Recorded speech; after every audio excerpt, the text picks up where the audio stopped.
after here on the show, so you got to join us for that. But it got aggressive. It got aggressive. We were eating competitively all of a sudden. We both got food on us. So thanks for the pork chop. It was delicious. Right. Yes. So very good. We've got a great show today. Yeah, we're going to talk football for a little bit because we got the head coach of the Cardinals hanging out with us a little bit later, Mark Elder. Yes, we do. We're so glad he is here. He was so awesome to stop by and chat with us. But yeah, I mean, all eyes are on the big game that's tomorrow at Kroger Field against UK. So we're going to chat with him. That's right, high noon. All right, let's get to today's hot topics. Hot topics. Okay, obviously, the big hot topic that everyone's focused on right now, Hurricane Irma. It is still on track right now to slam into the United States this weekend. It was a Category 5, as we know. It's now down to a Category 4, but that's not really that great of news. It's still a huge storm. Landfall expected in the state of Florida likely Sunday morning. Irma has already decimated several Caribbean islands and killed at least 12 people.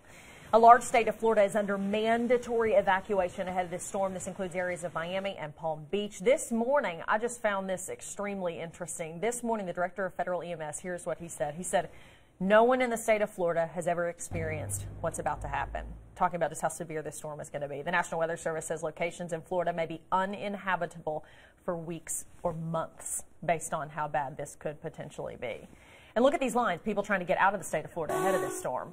It's just crazy. And which has got all kinds of logistic problems for fuel because there's not that much gasoline there. I talked with our former employee, Ian Oliver, the Portuguese Dreamboat. That's right. We miss Ian. He was one of our meteorologists. He was down in Miami. I talked to him on my radio show, and he was telling me that it's been organized, though. It's done a pretty good job. Yeah. But it's still quite because he was right on Ocean Drive in Miami when he was talking to me, and he says it's a ghost town right now. But he's going back to Tampa because, as what you were saying, it's unprecedented, I think, the pathway, where it's going to hit so many population centers. And that's not been done. Usually it's just one side. It's going right up the peninsula. It's one of those when they first started talking about it, especially following Harvey, it was like, we can't be doing this again. It seemed like, surely it'll turn, and won't be that bad, but it's looking like it's going to be quite bad and, you know, directly in the state of Florida. So our meteorologists are tracking it, and yeah, it's going to be a long weekend and a long several days. And then you got, what is it, Jose? Is it Jose? Jose's over there. We don't know where that's going yet. It's a 4. It's just been updated to a 4, upgraded. I mean, it's a Category 4 as well. This is insane. And we were talking about yesterday, and we were kind of laughing in the newsroom about it because there were a lot of people talking online, or not a lot of people, but some people posting like, is this the end of the world based on the wildfires and all these hurricanes and then that massive deadly earthquake in Mexico last night? It caused a tsunami. I mean, honestly, I'm like, that theory may not be so crazy. Right. This may be the end of the world. But if you'll recall, was it? This is crazy. 2005, we had 3 hurricanes going at the same time. Did we have 3? Yeah, pretty sure. Jill says it is the end of the world. Yeah. Our weather department is throwing each other under the bus. Oh, no, look at them. They've been tracking this storm too long. We've seen it before. No, so this is obviously a very serious situation. You can stay with Jill on the weekend. She's going to be tracking this. You can stay with Jill on the weekend? You can stay with Jill on the weekend. Hey. I meant stay up to date with Jill on the weekend. Sorry, Jill. Lee Cruz is going to be at your apartment. I'll be over there, Jill. Sorry. Y'all have fun. I like Tostitos. Oh, gosh. Hint of lime. All right. To some other hot topics. This one's actually really cute. Yeah, this is an elderly couple that is from Washington, has suddenly become very famous because they share the same names as the recent hurricanes. Meet Harvey and Irma. How cute are they? Yeah, so that's Harvey and Irma Schluter. Harvey is 104. Irma is 92. A local paper did a story on them months ago on their 75th wedding anniversary. The story has since blown up in the past few days since the height of the hurricanes. Harvey and Irma, married back in 1942, had 2 kids named Hugo and Katrina. No, that's not true. I made that up. But they've owned and they fostered more than 120 kids. How about this, too? They are awesome. They tell the New York Times they were amazed when they realized they shared the same names as the back-to-back storms and amazed at the publicity they've gotten because, you know, we got nothing better to do, apparently. They say the damage from the storms is so sad, and so their heart breaks for those victims. But what a cute couple. What a cute couple. And they were asked, you know, how has, you know, you've been married 75 years, and when they asked them, how did you do it? She said, it's not that hard, really, at all. Like, they're very happy, very happy loves together. him. She loves him, and he loves her, so 75 years. But, yeah, what are the odds of them being Harvey and Irma? And they said in their interview at the Times, they were like, we don't understand. how this happened. They are so cute. So like cute. those guys. Okay, so this story's got a lot of people talking. Parents of students at one New Jersey high school, they're outraged right now after they were ordered to get their children's blood and urine tested after a can of beer, one can of beer, was found at a high school football game. The beer was found during last Friday night's game. Look at this form. Each student from the high school was given a form and a rule-out test requiring blood and urine samples to be taken within 2 hours. Any student who refused to get a screening or whose parents didn't get them a screening was deemed to be positive, to test positive, and was suspended for 5 days. Reports indicate at least 5 students tested positive for alcohol. But parents are outraged over this. Over one can of beer? One can of beer. Were they all sharing it? You take half a sip. Drunk. I'm drunk. That seems like a little bit of overkill. It seems like a little bit of overkill. You know, why not send out a note, no drinking at football games, or just do some more screening at the, future home games. I mean, for people that come in. The cow's out of the barn by that point. I mean, you need to find out how they got it. Yeah. And then, go after the person who bought the beer for the minors. Yeah. Or how they stole it. Yeah. But testing them like that, blood and urine sample, come on. Yeah. Over beer? Over beer. It's not meth, people. It's beer. Like, if we learn anything from Hayley Harmon, it's not meth, people. Write it down. You heard it here first. 2017. No, but honestly, it's just ridiculous. It's ridiculous. There are better ways to handle this, so I can see why parents are upset. Gee whiz. I know. I mean, what's the old biblical phrase? We swallow a camel but choke on a gnat. Write that down, too. That applies to that. It's true. It's true. Well, Starbucks has been in the news a lot this week with the return of the pumpkin spice latte. Your favorite. Something else you may not have heard about the company this week is that they raised their prices. Under the radar. Yeah, not that you would know, because you have to enter your 401k to go there. According to Business Insider, the price hike is on several Starbucks menu items, including brewed coffee, some espresso drinks, breakfast sandwiches, and cookies. The increases range from 10 cents to 30 cents per item. The increase is not nationwide, only at select Starbucks locations. I think, a lot of people have been sharing this just within the last day or two because everybody was so hyped over the pumpkin spice latte. That's all you saw. But then all of a sudden, Starbucks was like, and real quick, we're going to hike prices. Yeah, we're gonna throw that in there. Please don't mention that. Right. But like you said, most people, if you're going there, I honestly don't even, when I go there, I just order what I want. I don't even really look at the prices because a lot of times it's repetitive. I order the same thing every single time. So I don't even know that I'd notice. Probably the price not. difference, and maybe that's what they were hoping. That's because you're rich. That's because I'm rich. Yeah, I'm very wealthy. But for me, it hurts. I'm like, how much for like a shot? Just that much. That's what I do. I started a negotiation with them. Yeah, Jill had to put you on a stipend after you were spending all of your money. Yeah. That's why I stayed there for the weekend. Yeah, she makes him coffee right there in the apartment. Yeah. Okay, I can't decide if this next story, if I think this is yummy or if I think this is gross. CVS is now selling pumpkin spice cough drops. They're for sale at CVS stores across the country right now. Look at this. One customer posted a picture of them to Instagram after finding them in the store. They're only available for a limited time. Of course, it is a fall-type flavor. What do you think? I don't like pumpkin, but you know what? Other than the Ludens, which I love, and I'd eat even if I don't have a sore throat. Yeah. Those cherry Ludens, those are my favorite. Those are good. But most cough drops are supposed to taste nasty anyway. I think that makes me feel like I'm getting some sort of symptomatic relief. Yeah. So it wouldn't matter because pumpkin is nasty. So it would be just like the menthol. Is it menthol? Yeah. Is it menthol? Yeah, that's cough in them. drops? Yeah. I thought that was a cigarette. Oh, well, that can be. Or whatever. Don't get it confused when you have a cough. Yeah. Why are you smoking all of a sudden? My throat I can't get rid of this. I don't know why it's bothering me so much. Good Lord. I'm not a doctor, but that's not going to work. So, no, or would you don't like the pumpkin spice cough drop? I wasn't as, I like pumpkin spice. I like the flavor. I just said I'm not big on the Starbucks pumpkin spice latte. I think it's fine. But this I would try. I just don't know mixed with the cough suppressant type thing. I don't know. Well, there it is. That's what it looks like at CVS. Check it out.